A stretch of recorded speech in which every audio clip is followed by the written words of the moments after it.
दोस्तों, आज की ये कहानी पुराने जमाने की है। एक ऐसी मोहब्बत की जो सदियों बाद भी लोगों को हैरान कर देती है। ये कहानी है शकुंतला और राजा दुष्यंत की। महाभारत के पन्नों में दर्ज और कालिदास जैसे महान कवि ने इसे अपने नाटक अभिज्ञान शाकुंतलम में अमर बना दिया। कल्पना कीजिए, गहरे जंगल में जहां पक्षी चहचहाते हैं और हवा फूलों की खुशबू बिखेरती है, वहां एक आश्रम है, आर्षिकण्व का आश्रम। वहां पली बढ़ी एक अनोखी सुंदरी शकुंतला। शकुंतला का जन्म हुआ था विश्वामित्र, अर्षि और अप्सरा मेनका के मिलन से, लेकिन मेनका उसे छोड़कर चली गई। आर्षिकण्व ने उसे गोद ले लिया और जंगल में पाला। शकुंतला इतनी खूबसूरत थी कि फूल भी शर्मा जाते थे। आंखें गहरी, मुस्कान जैसे चांदनी और स्वभाव इतना कोमल कि जंगली जानवर भी उसके पास आकर शांत हो जाते थे। एक दिन राजा दुष्यंत शिकार खेलते हुए उस जंगल में पहुंच गए। घोड़े पर सवार, तीर कमान लिए वो एक हिरण का पीछा कर रहे थे। हिरण भागता हुआ आश्रम के पास पहुंच गया। राजा ने तीर नहीं चलाया क्योंकि आश्रम में हिंसा वर्जित थी। थके हारे राजा आश्रम में पानी पीने पहुंचे और तभी उनकी नजर पड़ी शकुंतला पर। शकुंतला अपने सहेलियों के साथ फूल तोड़ रही थी। उसके बाल खुले थे, माथे पर पसीना चमक रहा था और वो हंस रही थी। राजा दुष्यंत एक पल के लिए ठिठक गए। दिल की धड़कन रुक सी गई। उन्होंने सोचा, ये देवी है या अप्सरा, या फिर कोई जादू है इस जंगल का। शकुंतला ने भी राजा को देखा। वो ऊंचे कद के सुंदर बहादुर योद्धा थे। उनकी आंखों में राजसी ठाठ था, लेकिन चेहरे पर नम्रता। दोनों की नजरें मिली और बस वो पल हमेशा के लिए बदल गया। दुष्यंत ने शकुंतला से बात की। दिन बीतते गए।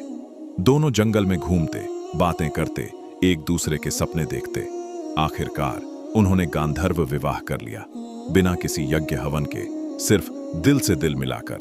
शकुंतला ने राजा को अपना अंगूठी दे दी जो उनका प्रेम का प्रतीक थी, लेकिन राजा को राजधानी लौटना था। उन्होंने शकुंतला से वादा किया, जल्दी ही मैं तुम्हें लेने आऊंगा, तुम मेरी रानी बनोगी। कहकर वो चले गए। समय बीतता गया। शकुंतला गर्भवती हो गई। वो राजा का इंतजार करती रही, लेकिन राजा दुष्यंत को किसी कारण से सब याद आना बंद हो गया। शकुंतला उदास रहने लगी। एक दिन जब शकुंतला आश्रम से राजा के पास पहुंची तो उनके साथ उनका छोटा बेटा भरत भी था, लेकिन राजा ने उन्हें पहचानने से इनकार कर दिया। बोले, मैं तुम्हें नहीं जानता।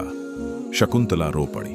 दुख से उनका दिल टूट गया। आशी दुर्वासा का श्राप याद आया, जिसमें शकुंतला ध्यान में थी। इसलिए श्राप लग गया था कि राजा उन्हें भूल जाएंगे। लेकिन कहानी यहीं खत्म नहीं होती। शकुंतला ने राजा को वो अंगूठी दिखाई जो उन्होंने दी थी, लेकिन अंगूठी जंगल में कहीं खो चुकी थी। फिर भी किस्मत ने खेल दिखाया। एक मछली के पेट में वो अंगूठी मिल गई। जब राजा को अंगूठी दिखाई गई तो सारी यादें लौट आईं। दुष्यंत का दिल पछतावे से भर गया।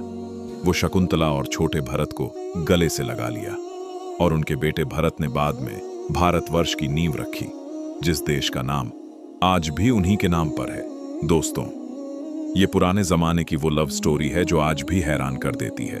अगर आपको ये कहानी पसंद आई तो लाइक और शेयर जरूर करें।